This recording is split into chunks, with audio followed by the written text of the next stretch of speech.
Evening edition തുടരുകയാണ്. വയനാടിന് പണം അനുവദിക്കാതെ വ്യോമരക്ഷാ ബിൽ ചോദിച്ച കേന്ദ്ര സർക്കാരിന് ഹൈക്കോടതിയുടെ രൂക്ഷ വിമർശനം. പുനരധിവാസം നടപ്പാക്കേണ്ട സമയത്താണോ പഴയ ബില്ലിലെ തുക ആവശ്യപ്പെടേണ്ടതെന്ന് കോടതി ചോദിച്ചു. ഇത്ര നാൾ കാത്തിരുന്ന കേന്ദ്രം ഇപ്പോൾ തുക ചോദിക്കുന്നത് എന്തിനെന്ന് കേന്ദ്ര ആഭ്യന്തര മന്ത്രാലയത്തോട് വിശദീകരണം തേടി. കേരളത്തിന് അടിയന്തര ആവശ്യങ്ങൾക്ക് എത്ര രൂപ നൽകാനാകുമെന്നും കോടതി ചോദിച്ചു. വിവരങ്ങൾ നൽകാൻ ലിഡിയ ജേക്കബ് ഉണ്ട് കൊച്ചിയിൽ നിന്ന്. ലിഡിയ, എന്തൊക്കെ ചോദ്യങ്ങളാണ് കോടതി ചോദിക്കുന്നത്?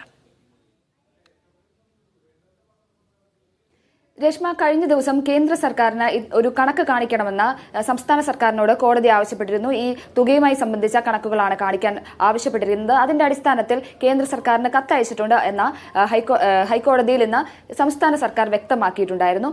എന്നാൽ ഇത് പറഞ്ഞപ്പോൾ കേന്ദ്ര സർക്കാരിന്റെ ഭാഗത്തു നിന്നുണ്ടായിരുന്ന ഒരു മറുപടി എന്താണെന്ന് വെച്ചാൽ കത്ത് തങ്ങൾക്ക് കിട്ടിയിട്ടില്ല എന്ന തരത്തിലുള്ള മറുപടി ലഭിച്ചിരുന്നു. എന്നാൽ സംസ്ഥാന സർക്കാർ അത് കത്ത് ഉടനടി എത്തിക്കുന്നതുമായി സംബന്ധിച്ച് അത് നടപടിക്രമങ്ങൾ ആണ് എന്ന് സംബന്ധിച്ച മറുപടിയാണ് നൽകിയത്. അതിന്റെ അടിസ്ഥാനത്തിൽ അടിയന്തരമായി എത്ര രൂപ ഇത്തരത്തിൽ കേരളത്തിന് നൽകാൻ സാധിക്കുമെന്ന് കേന്ദ്ര സർക്കാരിനോട് ഹൈക്കോടതി ചോദിക്കുകയുണ്ടായി. അതിലാണ് ഇപ്പോൾ അതിനെ തുടർന്നുള്ള മറ്റ് കാര്യങ്ങളിലാണ് ഇപ്പോൾ ഹൈക്കോടതി ഒരു വിമർശനമടക്കം ഉന്നയിച്ചിട്ടുള്ളത്. അതായത് ഈ അടിയന്തര ഘട്ടത്തിൽ മറ്റ് ദുരന്തങ്ങളിലെ, അതായത് ഇതിനു മുൻപുണ്ടായ ദുരന്തങ്ങളിലെ ചാർജുകൾ സംസ്ഥാന സർക്കാരിനോട് ചോദിക്കുന്നത് ഉചിതമല്ല എന്നൊരു തരത്തിലുള്ള ചോദ്യങ്ങളാണ് ഇത്തരത്തിൽ ഹൈക്കോടതി ഇന്ന് ഉന്നയിച്ചിട്ടുണ്ടായിരുന്നത്. അതായത് 2016-2017 സമയത്ത് എയർ ലിഫ്റ്റിംഗിന്റെ ചാർജ് സംസ്ഥാന സർക്കാരിനോട് കേന്ദ്ര സർക്കാർ ചോദിച്ചിരുന്നു. അതിലാണ് ഹൈക്കോടതിയുടെ ഒരു വിമർശനം ഉണ്ടായിരിക്കുന്നത്.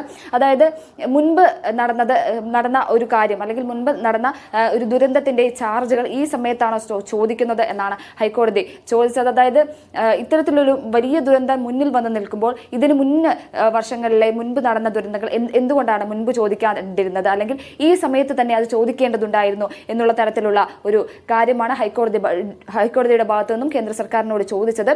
അത് മാത്രമല്ല, ഇത്തരത്തിൽ ഈ 132 കോടി രൂപ മുൻപ് കേന്ദ്ര സർക്കാർ സംസ്ഥാന സർക്കാരിനോട് ചോദിച്ചിരുന്നു. എയർ ലിഫ്റ്റിംഗിന്റെയൊക്കെ 132 കോടി രൂപ ചോദിച്ചിരുന്നു. അത് ഇപ്രാവശ്യം അത് നൽകേണ്ടതില്ല, അല്ലെങ്കിൽ അതിനെ സംബന്ധിച്ച് അത് ചോദിക്കേണ്ടതില്ല എന്നൊരു കാര്യം കേന്ദ്ര സർക്കാരിനോട് ഹൈക്കോടതി ആവശ്യപ്പെടുന്നു. ഒപ്പം ഇത് സംബന്ധിച്ച് കേന്ദ്ര ആഭ്യന്തര മന്ത്രാലയത്തോട് ഹൈക്കോടതി ഡിവിഷൻ ബെഞ്ച് വിശദീകരണം തേടിയിട്ടുണ്ട്. ഇതുമായി ബന്ധപ്പെട്ട് വിശദമായിട്ടുള്ളൊരു വിശദീകരണം കേന്ദ്ര സർക്കാർ നൽകണമെന്നും, ഒപ്പം ഈ ഒരു ചട്ടങ്ങളിൽ, ഈ കേന്ദ്ര സർക്കാരിന്റെ പണം അനുവദിക്കുന്നതിനുള്ള ചട്ടങ്ങളിൽ ഇത്തരത്തിൽ അടിയന്തര സാഹചര്യത്തിൽ ഒരു ഇളവ് വരുത്തണം. കാരണം അത്തരത്തിലൊരു ചട്ടങ്ങൾ നിലനിൽക്കുന്നതുകൊണ്ടാണ് ഇത്തരത്തിൽ വലിയ ബുദ്ധിമുട്ടുണ്ടാകുന്നത്, അല്ലെങ്കിൽ ഈ പണം അനുവദിക്കാൻ നീളുന്നത് അത്തരത്തിൽ ഈ ചട്ടങ്ങൾ നിലനിൽക്കുന്നതുകൊണ്ടാണ്. അതുകൊണ്ട് തന്നെ അടിയന്തര സാഹചര്യത്തിൽ ഇത്തരത്തിൽ ചട്ടങ്ങളിൽ ഒരു ഇളവ് അനുവദിക്കണം എന്ന് കൂടി ഹൈക്കോടതി സൂചിപ്പിച്ചിട്ടുണ്ട്. ശരി ലിഡിയ.